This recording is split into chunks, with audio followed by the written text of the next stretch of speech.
Մեծարգո վարչապետ, ազգային ժողովի հարգարժան փոխնախագահ, հարգելի գործընկերներ, քննարկում ենք կառավարության ծրագրի 2024 թվականի կատարման ընթացքի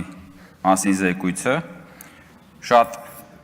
բաներ ասվեցին եւ մասնավորապես ընդդիմությունը մի շարք պնդումներ, մեղադրանքներ հնչեցրեց, որոնց որ չենք կարող չանդրադառնալ եւ ցավոք սրտի ընդդիմությունը լքեց հերթական անգամ դահլիճը եւ չի մասնակցում վերջին քննարկմանը, միջև վերջ քննարկման, այդ թվում վարչապետի եզրափակիչ ելույթին, բայց ես չեմ կարող չդիմել ընդդիմությանը, թեկուզ եւ նայելով աթոռներին, որովհետեւ դուք իհարկե թեպետ այստեղ չեք, բայց մեր մտքերում եք, միշտ մեր մտքերում միշտ կլինեք եւ ես իհարկե չեմ կարող չանդրադառնալ ձեզ եւ առաջինը պիտի անդրադառնամ պարոն Օհանյանին։ Սերյան Օհանյանը իմ երեկվա ելույթը սխալ էր հասկացել, երևի կամ չէր լսել կամ իրեն պատմել էին եւ սխալ էին պատմել եւ դիմելով ինձ ասեց պարոն Կոնջորյան,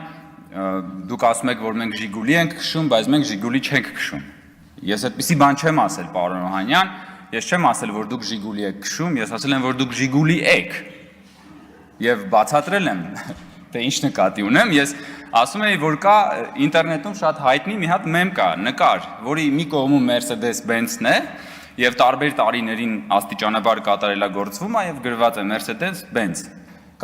աստիճանական կատարելագործում։ Եվ մյուս կողմում սովետական Ժիգուլի, որ ամեն տարի նույնն է, եւ տակը գրված է Ժիգուլի, ի սկզբանե կատարյալ։ Եվ ես ասում էի, քանի որ դուք ծաղրում եք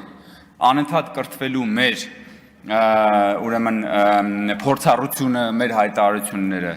դուք հանդես եք գալիս Դանինգ Կրյուգերի էֆեկտի տրամաբանությամբ, որ համաձայն որի տգետները միշտ ինքնավստահ են, իսկ խելոքները կասկածում են, որովհետև տգետները նաև չգիտեն, որ իրենք տգետ են։ Եվ հետևաբար դուք ի սկզբանե կատարյալ Ժիգուլի եք, եւ այսօր Տիկին Քրիստինե Վարդանյանի ես շատ շնորհակալ եմ։ Ինքը եկավ եւ հաստատեց, հիմնավորեց իմ երեկվա ասածը։ Եկավ եւ ինչ ասեց։ Ասեց այո, նես չէ, որ մենք չենք ուզում կրթվել, բայց ասեց մեզ կարա կրթի մենակ Մաշտոցը, Կորյունը եկել Թումանյանը։ Եվ բայց այսինքն ինքը ինչ է ասում, ինքը պրակտիկորեն ասում է, որ մեզ ոչ ոք չի կարա կրթի, որովհետև Մաշտոցը, Կորյունը եւ Թումանյանը ինչքան հնարավոր էր կրթել, արդեն կրթել են։ Լավ էս գլոբուսի վրա մի հատ կենթանի մարդ չկա, որ ձեզ կարա կրթի, որ հետո ստուգի, բա դուք կրթվեցիք, թե չկրթվեցիք։ Այսինքն ինքը այնպիսի անպարտելի մի հատ նշածող է սահմանում, որևէ մեկը չի կարա ստուգի իր կրթի, follow-up չի կարա անի, չի կարա իմանա վերջը այս աշակերտը ինչ որ բան սովորեց, թե չսովորեց։ Դրա համար ինքը ի սկզբանե կատարյալ է արդեն, ինքը սովորելու տեղ չկա, դինոզավր, քաղաքական դինոզավր, որ ասում ենք նեղանում են, եւ ես էլի եմ ասում, այո, ընդդիմությունը ոչ թե Ժիգուլի է քշում, այլ լավ կլեր, որ գոնե Ժիգուլի քշած լինեիք։ Ընդդիմությունը Ժիգուլի է։ Եվ ընդդիմությունը այս գիտելիքի կրթության մասին իրենց այս ծաղրուց անակով եւ իրենց այս պահվածքով ապացուցում է, որ ընդդիմադիր դաշտը հասել է իր ինտելեկտուալ կլիմաքսին, որից այն կողմ այլևս զարգանալու ոչ մի տեղ չկա, կամ պիտի ներքև իջնես, կամ պիտի տեղում մնաս, վերջ։ Սա է։ Հիմա ուզում եք սրա հետ պայքարեք, հաջորդ անգամ երբ որ կծաղրեք, գիտելիքը, տգիտության մասին խոսել եւ այլն, հիշեք այս ամեն ինչ, հարգելի գործընկերներ։ Եվ սա շատ կարեւոր է, ես երեք էլ ասեցի, շնորհակալություն պարոն Մինասյանը եկա։ Վերջին մոհիկանն եք, պարոն, կամ նախավերջին։ Համեցեք, նստեք, պարոն Մինասյան։ Իդեպ Զապարոժեցի մասով բանը ասում էր պարոն Օհանյանը ասում էր Զապարոժից, ես ինչքան գիտեմ Ռոբերտ Քոչանյանն է դեղին Զապարոժեցով եկել ժամանակին Հայաստան։ Եթե չեմ ստե Զապարոժեցների մասով, ես խնդրում եմ մի հատ ավելի ճշգրտումներ արեք։ Սա ձեր գիտելիքի եւ ես էլ եմ ասում, Հայաստանում փոխվել է այդ թվում են, որ իշխանությունը ունի ինքնահայեցման ունակություն, ինքը կարա կանգնի եւ ասի՝ «Մի րոպե, ես ինչն եմ սխալ անում։ Ես որտեղ կրթվելու պակաս ունեմ»։ Որովհետեւ եթե դու ունես այդ ինքնահայեցման հնարավորությունը, դա նշանակում է դու անընդհատ կարող ես գնալ աստիճանական կատարելագործման։ Հաջորդը, որի մասին ես կուզեի խոսել, դա իրական Հայաստանի եւ պատմական Հայաստանի բանավեճն էր հենց այս մեր քննարկումների կոնտեքստում։ Եվ ես ուզում եմ ասել հետեւյալը, հարգելի գործընկերներ, այնպես չի, որ իրական Հայաստանը ձեր կառավարման ժամանակներում չի եղել։ Եղել է։ Ուղղակի դուք իրական Հայաստանը լցրել եք ձեր գրպանները, պատմական Հայաստանը վաճառել եք հայ ժողովրդի վրա։ Եվ ես ուզում եմ սա բացատրել մի շատ պարզ օրինակով, որի մասին շատ ենք խոսում եւ հատկապես դուք եք այդ հակադրությունը ստեղծում։ Դա Արարատի եւ Արագածի, այսպես կոչված, խոսույթի մասին է։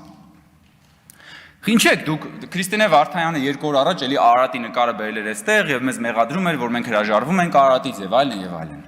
Որն է ի վերջո խնդրեմը ձեր Արագած Սարի հետ։ Որովհետեւ դուք չեք կարա Արագածը մոնետիզացնել։ Չեք կարա դուք Արագած Սարը մոնետիզացնել։ Դուք չեք կարա Արագածից փող քաշել։ Բայց Արարատ Սարը դուք մոնետիզացրել եք։ Դուք այդ Արարատ Սարը, դուք այդ Արարատ Սարի գաղափարը, կորուսյալ հայրենիքի գաղափարը տարել եք Սփյուռք, ցեղասպանության զոհերի ժառանգների մոտ եւ փող եք հավաքել։ Այդ կորուսյալ հայրենիքը վերադարձնելու երազանքով, որովհետեւ շատ լավ գիտեք, որ այդ մարդիկ էմոցիոնալ կապ ունեն Արարատի հետ, բայց դուք չեք կարողանալու այդ նույն մարդկանց Արագած Սարը տանել վաճառել կորուսյալ հայրենիքի բանով, երազանքով, ու չեք կարողանալու Արագած Սարից փող քամել։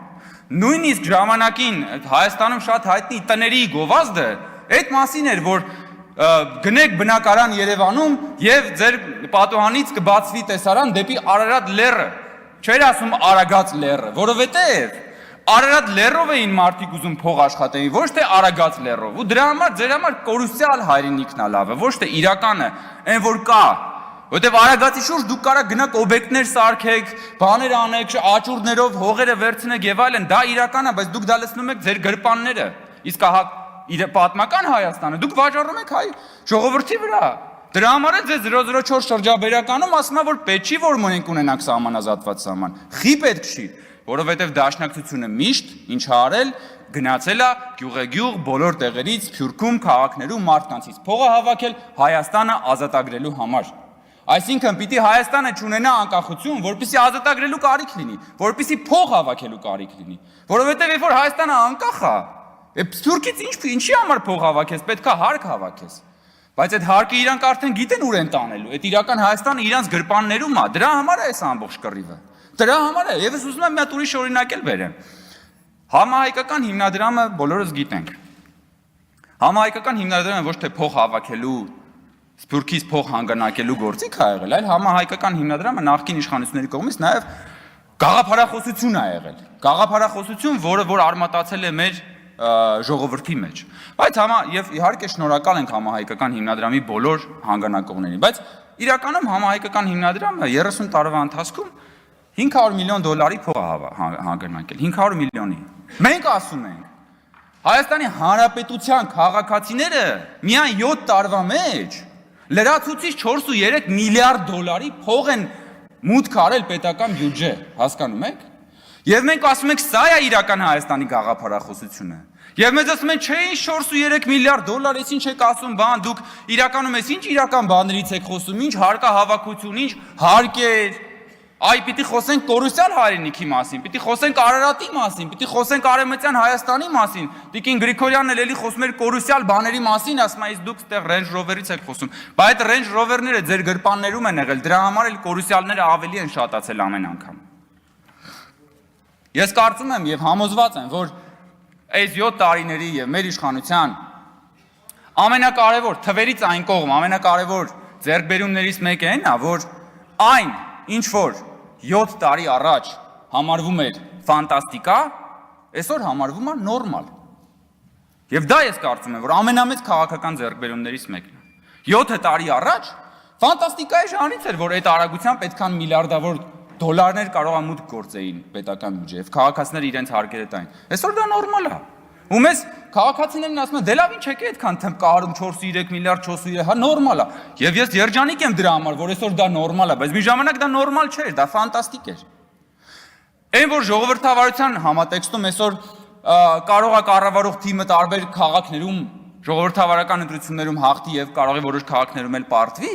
ժամանակին դա ֆանտաստիկա էր։ Ֆանտաստիկա էր, այսօր դա նորմալ է, էլի մեզ ասում են ինչ եք մեր վրա վաճառում այդ բանը, հա նորմալ է, այո նորմալ է, որովհետև ժողովրդավարությունը ժամանակին ֆանտաստիկայի ժանր էր, հիմա դա նորմալ է։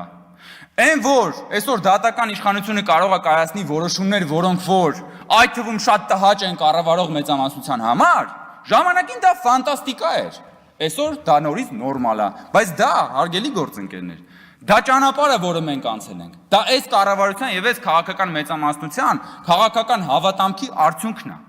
Եվ ուզում եմ ասել, որ այն ինչը որ այսօր նորմալ է,